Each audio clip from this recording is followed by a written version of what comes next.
Welcome to our Proof of Life video. The first SportsLine show of 2021. Hello, I'm Siobhan Nolan.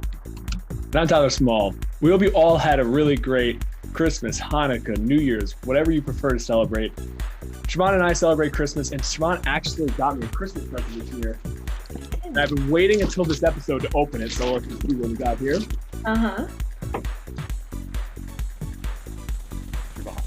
Oh. It is 10 new games for the LaSalle Explorers men's and women's basketball season. I can't wait to recap them right here, right now, after this quick break. You're watching LaSalle TV's home for Explorer Athletics, SportsLine.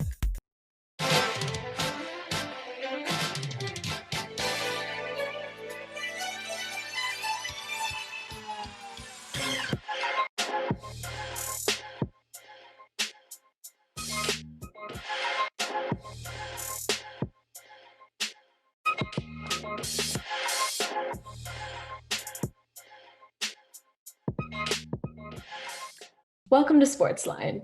After a packed Christmas vacation for the LaSalle basketball teams, we will catch you up on everything you may have missed.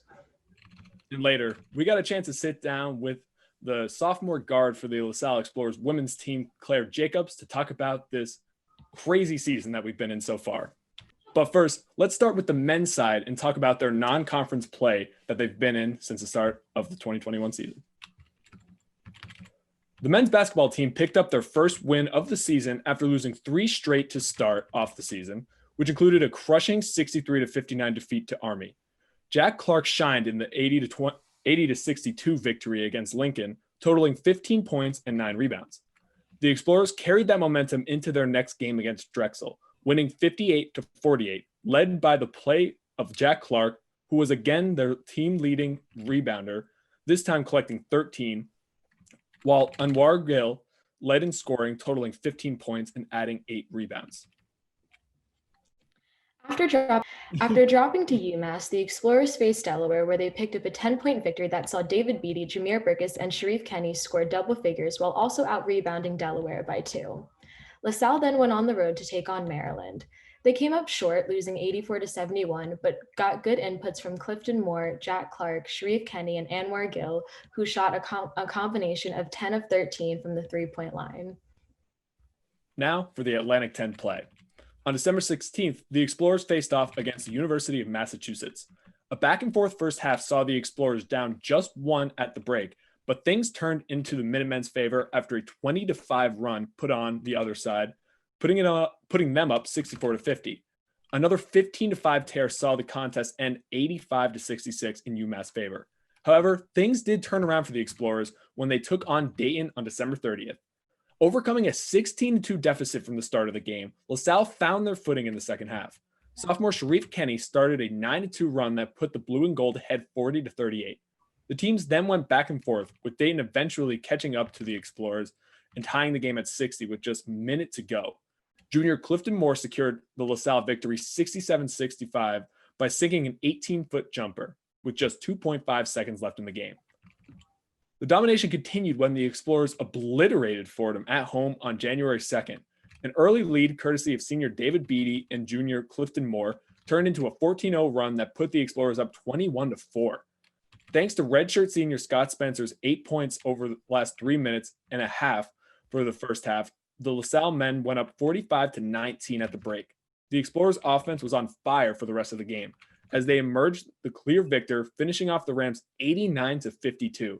This is the men's basketball team's largest victory since 2011 and their largest margin of victory since beating Duquesne in the Sweet 16 season of 2013. On the women's side, the Explorers took on St. Francis on December 5th and got off to a great start. They ended the first period ahead 17-13, with junior Kayla Spurl scoring 7 points and sophomore Jordan Lewis collecting 6 points. The Red Flash took back the lead in the second period, but the 18-17 advantage didn't hold, as sophomore Claire Jacobs, converting a fast break opportunity and a three-pointer by sophomore Christina Klein, tied the game at 22. A back-and-forth second half kept the Explorers' advantage slim, but a fourth-period three-pointer from Spruill kicked off a 13-4 run that resulted in a 76-68 victory for the blue and gold. On December 9th, the Explorers faced their first Big Five opponent of the season against Villanova. Things started well with LaSalle winning the tip-off and getting on the board first, but Villanova quickly retaliated with 6 points to take the lead. Sophomore Claire Jacobs and senior Kate Hill each scored to tie the game at 6. The Wildcats ended the first period 15-13 and outpaced the Explorers to finish the half 30-24. Villanova started off the third period on a 14-4 spurt, and the Wildcats extended their advantage 15-10. The fourth period did not do the Explorers any favors, and the contest finished 78-52 in Villanova's favor. The Explorers then took on Howard, where they began the contest shooting lights out from the floor. Led by Claire Jacobs, the Explorers led by double digits going into the half, and then increased their lead to 23 points into the third quarter. Claire Jacobs dropped 23 total points, most coming in the first 3 quarters, as Jordan Lewis dropped a pair of threes to have 14 points going into the fourth. The Bison came storming back in the final frame, erasing the slight advantage by going on a 20-12 run, stealing the victory 75-72. Then, after getting their next 3 games canceled, the Explorers showed zero signs of rust as they cruised past Coppin State 75-49. Jacobs shined again, dropping 26 in the victory. Jay Hayes finished with 10 points in 20 minutes on the floor, and Manci Antonio led the Explorers from the outside, shooting 2 of 3 from beyond the arc. Women then kicked off 2021 with the New Year's Day face-off against the University of Rhode Island and quickly impressed after they overcame being down 19-11 and went ahead 23-19 to finish the first period. The Explorers shined in the second half of the game, going 8 for 10 from the field and a perfect 6 for 6 from the stripe to narrowly trail Rhode Island by 3 points. 2 triples from Kate Hill and 5 points from sophomore Jordan Lewis, along with rallying a 13-6 run, put a win within reach, but LaSalle narrowly lost 72-69. Just 2 days later, the Explorers went up against UMass and quickly jumped ahead 11-4. However, the Minute Women managed to pull back within a point, finishing the first period 23-22. A long ball from junior Molly Masantonio tied things up at 34 during the second period, but 2 free throws just before the buzzer took UMass into the break with a 36-34 lead. Senior Kate Hill sank a 3-pointer to put the Explorers within 4 in the third period, but UMass ended the corner with the 61-52 advantage. Despite a valiant effort from the blue and gold, UMass came out on top with a final score of 78-61. Whew. A lot of games we just caught you up on. Yeah. We'll talk a little bit about it. Let's jump back to the men's side, who at 2-1, only 3 games in, are at their best A10 start since 2016, which says a lot because of how dominant this conference really has from the top down. So a lot of competition there, but starting it off, the upset against Dayton. That was just incredible to watch, a nail-biting effect. I wish we could have been there to see it. Just a huge way to kick off A10 play as they are now going into a full slate. Yeah, but getting that upset against Dayton, that really goes to building team momentum and putting on consistently really good performances. And then, you put on games like the huge win over Fordham, which is our biggest win since 2011. So, just putting on those performances and gaining that confidence, I think we're really going to see a good record from the men's team this year.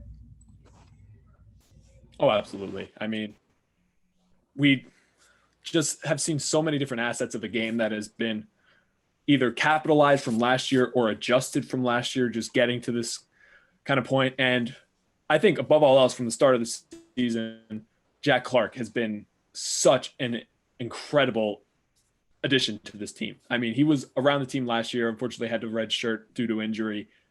And I saw it firsthand where he was always there before games. Whenever I was showing up to the games early, he was always putting in work from the outside, working on his long range game, just kind of getting his legs back from underneath him.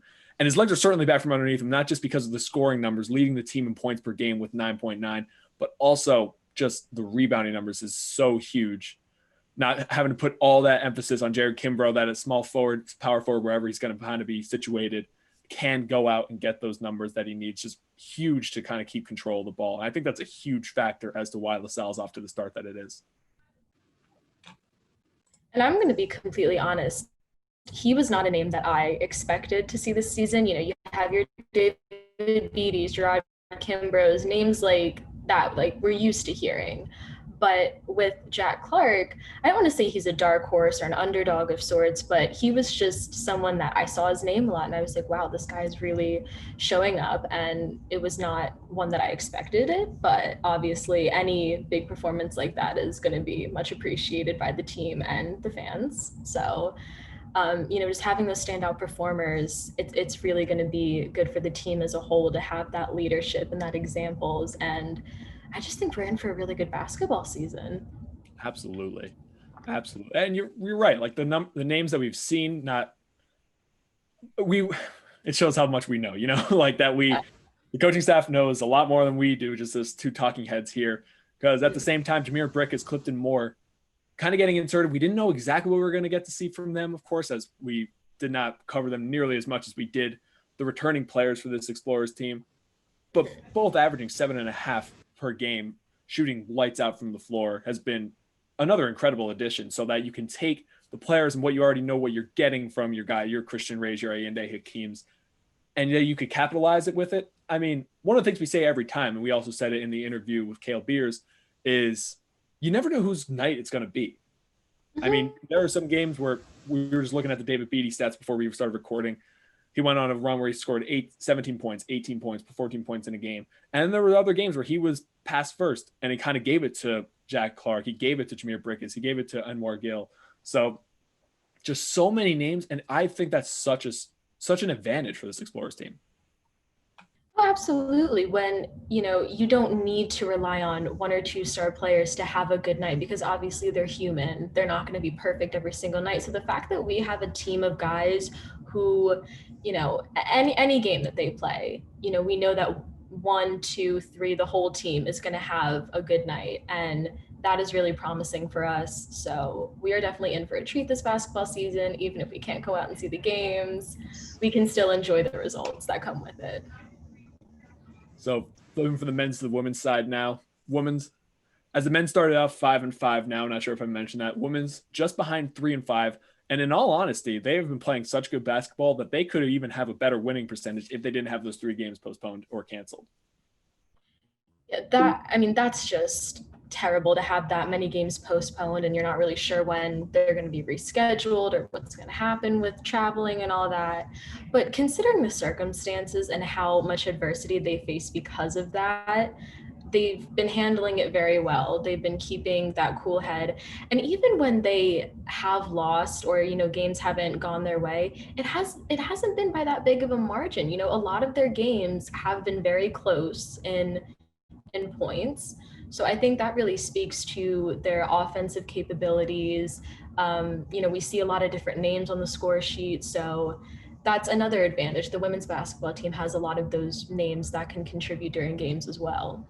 Absolutely. I mean, the Howard game was just gut-wrenching, and there's been a lot of other close losses as well. And that's going to happen, and that really causes you to grow. Like you said in the interview coming up, that the team is so young and they have a lot of room to grow from this. It's just great. But the fact that we're seeing this type of production from people, and we'll get to Claire Jacobs when we talk to her, of course. She's been leading the charge, averaging 15 points per game, much higher, which I didn't expect out of the phenomenal freshman season that she had. But through this point of the season, averaging such high marks. But of course, as humble as she is, she passed off the torch talking about Masi Antonio scoring 9.8 points per game. Kayla Sproul has been putting 8.5. Even her sister, Amy Jacobs, she's giving credit to, averaging 5 points a game and putting assists and rebounds with that. The team is very deep, like it's kind of different from the men's side where you don't know who's going to be that top scorer. You're usually always looking for Jacobs to do that. And I think Masi Antonio kind of having the depth that she does to kind of spread the game out, because Jacobs is so much better when she's attacking the rim. So the fact that they have this plethora of shooting from the outside just to spread it out, at least for the threat that it's going to happen, I think it's huge for this Explorers team. And another point that we touched on in the interview is the fact that so many of them are underclassmen talent. So we can look forward to seeing them growing together, playing together, getting better together in 2-3 years to come. So that's another really promising aspect because, we've mentioned before that with the women's team, they have new leadership, they have a lot of new players. So it really only goes up from here for them. I think it goes up for both sides. And I'm excited to see when we can actually get back to seeing them in person, back to covering them as much as we can. But just one step at a time. Hopefully our next episode, whether it's in studio or not, we will actually be able to be on campus and just get that feel a little bit more and not have to be doing it in the corners of our rooms. So, as we were mentioning, the women's basketball team has been faced with plenty of adversity, already having 3 games canceled or postponed due to the safety precautions. But despite this, they have managed to pick up key victories against St. Francis, Monmouth, and Coppin State. To tell us more, we sat down with Claire Jacobs. Here's that interview now for this week's edition of On the Sidelines. Hello and welcome to this week's edition of On the Sideline. Today we are joined by the Atlantic 10 All-Rookie team and all Big Five second team guard for the Explorers. It's Claire Jacobs. Claire, thank you for joining us. So ever since the season started back up, you've really had no problem returning to the incredible form that you had last season. So can you take us through what you've been doing, kind of the preparation to keep yourself in that game-ready condition? I think that when I went home, we were like very fortunate that in Australia we didn't have COVID like to the extent it is here. So all of our gyms and everything was open. So we were able to put in a lot of the extra work while I was home. And then obviously when we came back in August, we focused a lot on our conditioning and doing our skill work in preseason, which I think helped a lot when we went to start the season again. Yeah, I can imagine kind of being a shell shock once you change from one way of handling it to the other, but we're trying to stay on the topic of basketball for now. Yeah. So how has it kind of been like the more logistical aspects of it before we get to the actual game of basketball? What has been like traveling with the team and just kind of trying to stay game ready, even though the schedule has been so up and at 'em at sometimes? What has that been like to kind of keep the locker room together? It's definitely been very like weird and a different like type season. We're very like we just take it like day by day, week by week, because obviously we don't know what other teams have been like exposed, or obviously if we're gonna have to be in lockdown and miss some games. But we're very fortunate. Like with our team, we always remain like together and try to like stay positive, even knowing like some days we might not play, some games we will. We just take every game as it is when it comes, I guess. Yeah, absolutely. And obviously for team goals, you want to win, you want to do well, but were there any personal goals that you had individually, and did they change at all when the current circumstances came to light this season? I don't think my goals changed, but I definitely had goals put in place from last year from like the coaching staff that I had. Like I wanted to be not just a scorer, I wanted to be more active on defense and rebounding, because the coaches are really trying to enforce me to be like a multi like dimensional player, and I think I've really worked on that, and I'm trying to do that this season, which I think has been going pretty well. And obviously I still want to keep growing on those areas in my game. Yeah, no, and I think it's very clear as day that it has been a more positive aspect. Talk more about what the coaching staff has kind of implemented for the overall team now. Have they also taken a stress on the other 11 players on the court, kind of just making sure they take more of an emphasis on the defensive side, or what it has been on the offensive side of the ball? What have they really shown you? They've really been like, it's like they put a lot of emphasis on defense, because he wants us to be able to get stops and then go on the other end and obviously score. And they want us to be like a um, high pressure team on defense and to stop transition. So we worked a lot in the preseason and even during season now on trying to like remain like focus on our team rules to get stops and to play really good defense throughout the year.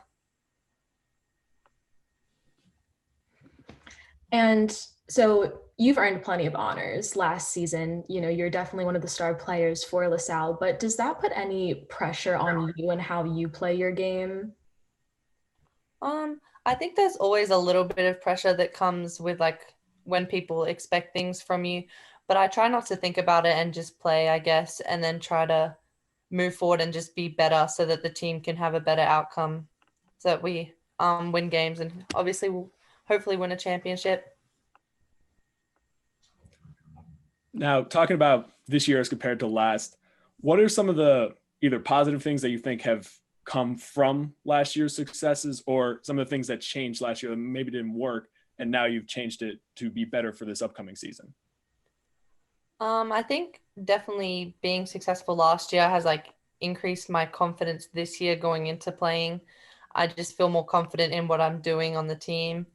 Um, and I think that obviously the thing that other teams have done better is they've watched all like the film and they can scout the games that we're playing a lot better than last year and scout what I did last year. So I've had to like come up and try to work differently, like going off 2 feet this year, trying to work on that instead of one, and just trying to find open shots in a different way than I kind of did last year, which is cool.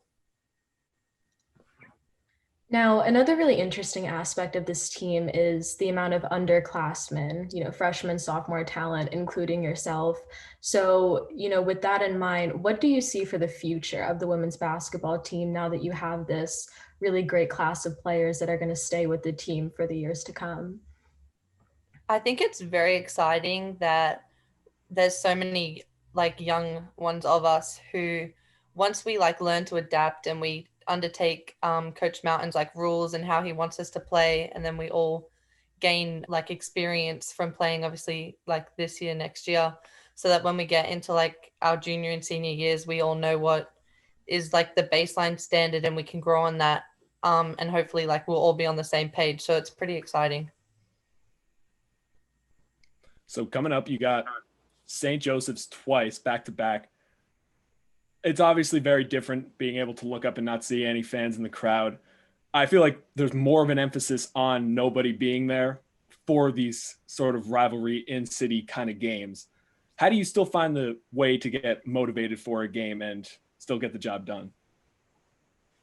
It's definitely like very different when people can't actually be there, but I think that with our like team culture, we're definitely, as the season like progresses, we're getting more like hype, more like talk on the bench. So our team's getting around each other, so we can like have that feeling of having fans within like our own bench, which is obviously still like very different, but just to have that aspect to like keep growing is better than nothing, I guess.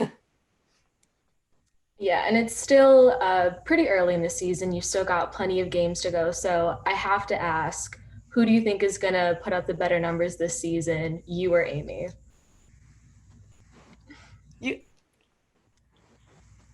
That's a dirty question because I can't answer that.